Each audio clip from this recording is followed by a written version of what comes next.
KP ज़ाहिर का अहम सूबा, हर सूबा ज़ाहिर अहम होता है, उसमें अली अमीन गंडापुर साहब, क्या उसके अलावा और कोई ऑप्शन नहीं था? ये भी इस पर भी ज़रा सवाल उठ रहे हैं कि वाई अली अमीन गंडापुर साहब, वाई नॉट समबडी एल्स।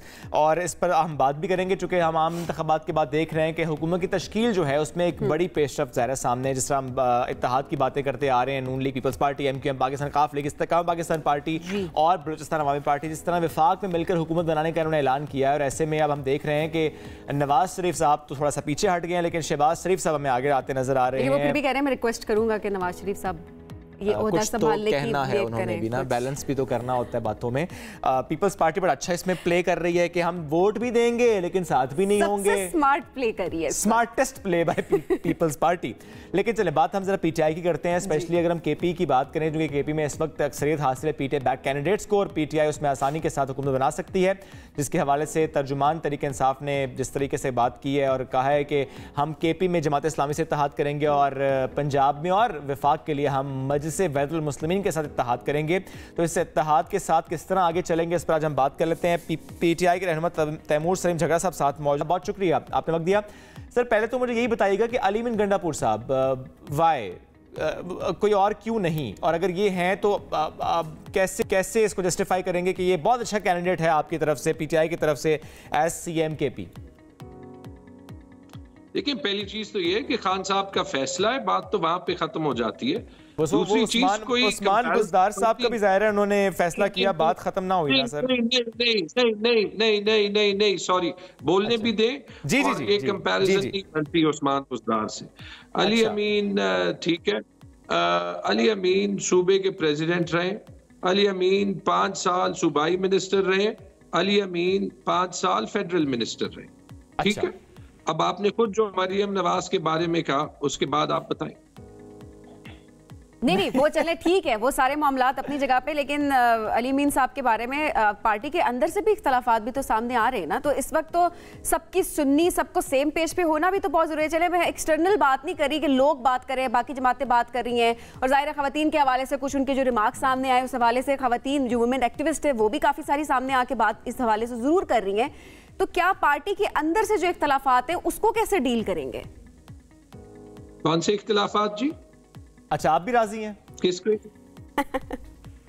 मैं तो असेंबली में ही नहीं हूँ, ये पहली बात तारीख में, लेकिन चले फिर 25,000 जी बात कीजिए से आ रहा है, ठीक है।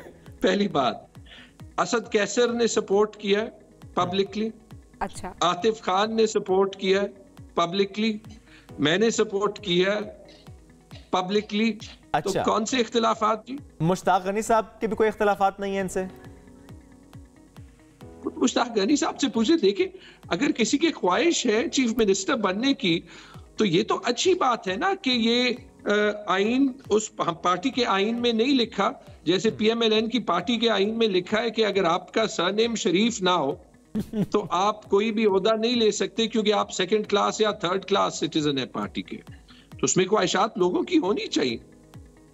अच्छा, यानी इसका मतलब है कि जो खबरें थीं कि वो चाहे असद कैसर साहब हो, मुश्ताक गनी साहब हो, शराम तरकई साहब हो, आतिफ खान साहब हो, आप कह रहे हैं कि किसी की ख्वाहिश तो हो सकती है, लेकिन इख्तलाफ भी हो सकता है, लेकिन सब ने कबूल कर लिया है फिर इस फैसले को। डेमोक्रेटिक पार्टीज में ऐसे ही होता है। अग्रीड, इख्तलाफ होता है, लेकिन फिर जो एक पार्टी का सरबराह फैसला करता है उसे कबूल किया जाता है। तो यही बात फिर PMLN के हवाले से क्यों नहीं आप मानते? वो भी तो उनकी पार्टी, अगर उन्होंने फैसला मरियम नवाज साहिबा से मुताल्लिक किया है तो बस कर दिया। ये तो PMLN वालों को कहना चाहिए ना, लेकिन वहां पे ये जरूर था कि शाहिद खान अब्बासी साहब जो मुल्क के एक्स प्राइम मिनिस्टर थे, उन्होंने पार्टी छोड़ दी का, आप गलत कह रहे। मोहम्मद जुबैर साहब जो कि इनके स्पोक्स पर्सन थे, उन्होंने पार्टी छोड़ दी, आप गलत कह रहे। मिफ्ता इस्माइल साहब जो एक्स फाइनेंस मिनिस्टर थे, उन्होंने पार्टी छोड़ दी, कह दिया, आप गलत कह रहे। सरदार मेहताब अब्बासी जो KP के गवर्नर और फॉर्मर चीफ मिनिस्टर थे, उन्होंने पार्टी छोड़ दी, कह रहे, आप गलत कह रहे। 17 सीटें वो जीते हैं नेशनल असेंबली में, 49 या 40 या 50 सीटें वो सूबे में जीते हैं। सही। ये दावे कहां से कर रहे हैं? मतलब तारीख की सबसे बड़ी रिगिंग एक्सपेरिमेंट का हिस्सा करने के बाद सिर्फ इसलिए 2 और शरीफ वापस आए, इस पे तो आपको भी सवाल उठाने चाहिए। आपने 17 सीटें जो भी कही वो नून लीग की कही है? देखिए, 152 सीटों पे हमारे पास फॉर्म 45 जमा हो गए हैं, 90% से ज्यादा, जिसमें पीटीआई की वाज़े परसेंट। मेरी सीट पे, ये तो सूबे की है, उन 152 के अलावा मेरी सीट पे 38,000 वोट पोल हुआ, ठीक है, 25,000 वोट मैंने लिया, 12-13,000 वोट बाकी सारों ने लिया, 5,000 वोट पे दूसरे नंबर का था, 1,609 वोट पे जो 5वें नंबर पे पीएमएलएन का कैंडिडेट था उसका फॉर्म 47 में रिजल्ट आ गया। 100% फॉर्म 45 मेरे पास है। कल आरओ को भी दिखाए, जो हेयरिंग थी, आज उसका फैसला आ जाएगा, पता नहीं कैसे आएगा, लेकिन उसने उनको डिनाई नहीं किया। कल जब आपने आरओ को ये फॉर्म 45, क्योंकि आप खुद कह रहे हैं कि आपके पास 100% फॉर्म 45 अपने हल्के का है, तो आरओ ने क्या कहा? उन्होंने कहा ये मुझे देखना पड़ेगा और लीगल एडवाइस लेनी पड़ेगी। आरओ को वाकई वैसे देखना पड़ेगा या किसी से पूछना पड़ेगा, एडवाइस लेनी पड़ेगी, या फॉर्म 45 इटसेल्फ डिफाइन कर रहा है सब कुछ? मैं तो आपको वो कह रहा हूं जो उन्होंने कहा। जो उन्होंने कहा, ये बात आपकी बहुत अहम है, और ये सिर्फ एक हल्के की बात हम नहीं कर रहे। ज़ाहिर है बहुत से हल्कों में आपकी राय यही है। वो जो आप 152 हल्कों की बात करें, जो कि जिस दिन इंतखाब हो उस दिन रात को भी बैरिस्टर गौहर साहब ने यही कहा कि हम 153 सीट्स पर लीड कर रहे हैं एज पर फॉर्म 45, लेकिन उसके बाद जो नशिस्तें सामने आई एज पर फॉर्म 47 वो थोड़ी डिफरेंट थी। अब ऐसे में तैमूर साहब, मामला किस तरह आगे लेकर जाएंगे? चूंकि ज़ाहिर है इलेक्शन ट्राइब्यूनल्स ने ये फैसले करने हैं, और अगर ये फैसले बहुत ताखीर से होंगे तो ज़ाहिर है उसका नुकसान आपकी जमात को होगा। स्पेशली जब वफाक में हुकूमत बनाने की अगर आप लोग इरादा रख रहे हैं तो। नहीं, इरादा तो इंशाल्लाह रख रहे हैं, लेकिन 2-3 चीजें साबित हो गई। एक, मुश्किल तरीन हालात में अवाम ने ये मैंडेट दे दिया और ये आवाज उठा दी कि इमरान खान एक मुहिब्बे वतन लीडर है। इसका नेक्स्ट स्टेप है आगे जाने का रास्ता ढूंढना, ठीक है? एक रिकंसिलिएशन प्रोसेस होनी चाहिए। दूसरी कॉन्सिक्वेंस ये है कि जो ये गवर्नमेंट बनेगी, ठीक है, हमारे लिए भी एक चैलेंज इस तरीके से जरूर है कि हमारे सामने तो बहुत से फोर्सेस खड़े हुए ना, जिसके लिए कम से कम मैं तो बार बार कह रहा हूं कि ये आगे जाने का रास्ता ढूंढना। लेकिन ये मुझे बता दे कि चले इनकी 17 और 50 सीटें नहीं 70 सीटें मांग ले। पीपीपी ने कह दिया कि वो इनको माइनॉरिटी गवर्नमेंट के तौर पे सपोर्ट करेंगे, ठीक है? इनके पास अगर ये कागज पे हुकूमत बना भी ले, जो मुल्क को हालात दरकार है, जो तारीखी रिगिंग हुई है, उसमें जो काम करना है वो ये करेंगे कैसे? राइट? तो वो, मैं प्रोटेस्ट की बात नहीं कर रहा, मैं किसी और चीज की बात नहीं कर रहा, लेकिन अवामी मैंडेट को इतनी बुरी तरह इंपैक्ट करने के बाद, खास नवाज शरीफ को वापस लाने के बाद, अब वो खुद प्राइम मिनिस्टर भी नहीं बन रहा। तो वो ज़ाहिर है एक मंजरनामा बदलते हुए हमने देखा, और अनएक्सपेक्टेड रिजल्ट उनको ये मिला है, ये चीज़ नजर आ रही है। इसके लिए दे वर नॉट प्रिपेयर्ड। ये तो आवाम भी बात कर रही है और मीडिया भी सवाल उठा रही है। तमीर साहब, आपने एक बड़ी अहम बात की कि किस तरह से मामलात को आगे लेकर चलेंगे, ज़ाहिर है जो भी हुकूमत बनाएगा। इस वक्त में क्या ये वक्त की ज़रूरत नहीं है कि तमाम पार्टीज मिल के बैठें और एक साथ मुल्क को लेकर चलें? पीपल्स पार्टी ने कहा कि ज़ाहिर है इंडिपेंडेंस, ज़ाहिर है उनकी ज़्यादा उनकी अक्सरियत है, नजर आ रही है, और वो बात भी करना चाह रहे थे, लेकिन खान साहब की तरफ से दोबारा यही बयानिया सामने आया है कि जी हम पीपल्स पार्टी, एमक्यूएम और नून लीग से बात नहीं करेंगे। तो क्या ऐसे में अकेले में दोबारा एक तरह से तन्हा पीटीआई नजर तो आ रही है? क्या ऐसे मुल्क के मामलात हल होंगे? नहीं, हमें देखिए आइडियोलॉजी का वोट मिला है। जिस भी सेटअप में ऑपोजिशन ना हो ना, और पिछले 9-10 महीनों में ऑपोजिशन नहीं थी, ना ऑपोजिशन मीडिया में थी, ना ऑपोजिशन हुकूमत के सरकारी इदारों में थी। जो हकीकत नीचे हमें नजर आ रही थी वो ऊपर बताई नहीं जा रही थी ना। वो इलेक्शन डे पे सख्त तरीन हालात के बावजूद और इतनी सारी रिगिंग के बावजूद सामने आ गई, ठीक है? ऑपोजिशन का होना तो इंतहाई जरूरी है।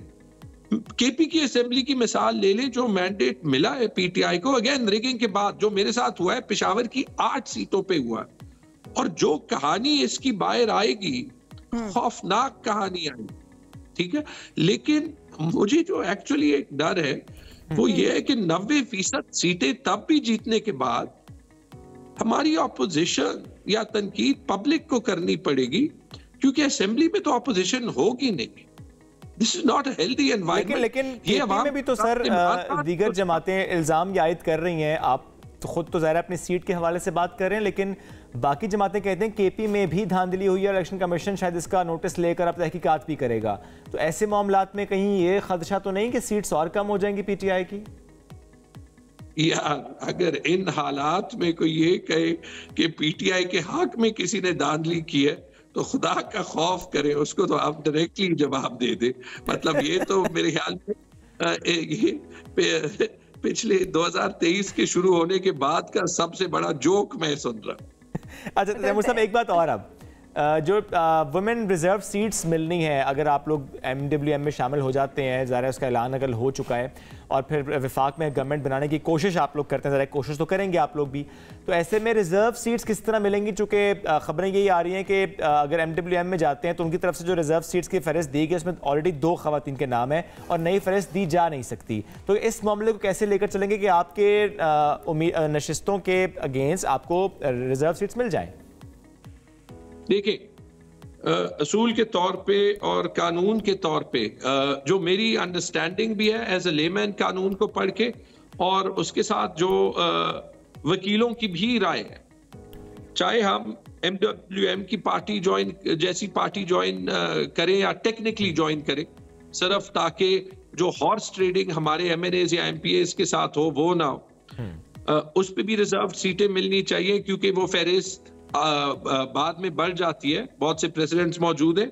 चाहे हम कोई ऐसे पार्टी ज्वाइन करें जिसके पास सिंबल हो या असेंबली में वो ना हो, या इनफैक्ट चाहे हम पीटीआई भी ज्वाइन करें।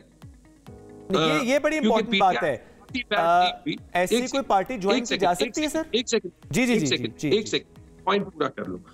कानूनी तौर पे तीनों सूरतों में रिजर्व सीट्स मिलनी चाहिए। अब जो मैनिपुलेशन हो रही है ना, देखें जैसे बैट का सिंबल हमसे लिया गया, क्यों लिया गया? ताकि पीटीआई इलेक्शन ना जीते ना, तब भी जीत गया, लेकिन कानून पे ट्रस्ट, अदालती सिस्टम पे ट्रस्ट कम हुआ। मेरे ख्याल में ये मैनिपुलेशन अभी कम होनी चाहिए। मेरे से केपी की हुकूमत के बारे में जिसने भी पूछा है, लिखा इंतशार की बातें छोड़ दें, हमें अभी आगे जाने का रास्ता ढूंढना है। और मेरे ख्याल में मुल्क में सब कुछ, कोई इसके बजाय कि हम नेशनल गवर्नमेंट की बात करें या कि सब मिल जाएं या बात करें, एक प्रॉपर सिस्टम को चलाना चाहिए। और कानून जो कि इतने टाइम से, तकरीबन 2 सालों से गायब है, वो अभी वापस आना चाहिए। सर इसमें ये भी तो इम्पोर्टेंट है ना कि तमाम सियासी जमातें एक साथ बैठें, सही बात जरूर करें। उसमें सिर्फ ये कह देना कि नहीं, चूंकि आइडियोलॉजिकल पार्टी है हम बैठ नहीं सकते MKM के साथ या PMLN के साथ, पीपल्स पार्टी के साथ, ये तो कोई नहीं कह रहा कि आप गवर्नमेंट बनाएं उनके साथ मिलकर। बात सिर्फ इतनी सी है कि मिल बैठना इतना नामुमकिन क्यों है? पार्लियामेंट में बैठेंगे साथ। अच्छा, इन्हीं साथ बैठ सकते हैं, बात हो सकती है। पार्लियामेंट फोरम ही बात करने का है और साथ बैठने का है, उससे तो बड़ा और अगस्त फोरम है। अच्छा, अब एक बात जमात इस्लामी वाली भी कि आपने चूंकि इससे पहले खुद कहा कि चाहे जमात इस्लामी चाहे पीटीआई जिनकी सीट नहीं है या सिंबल नहीं, उनके साथ भी आप जा सकते हैं।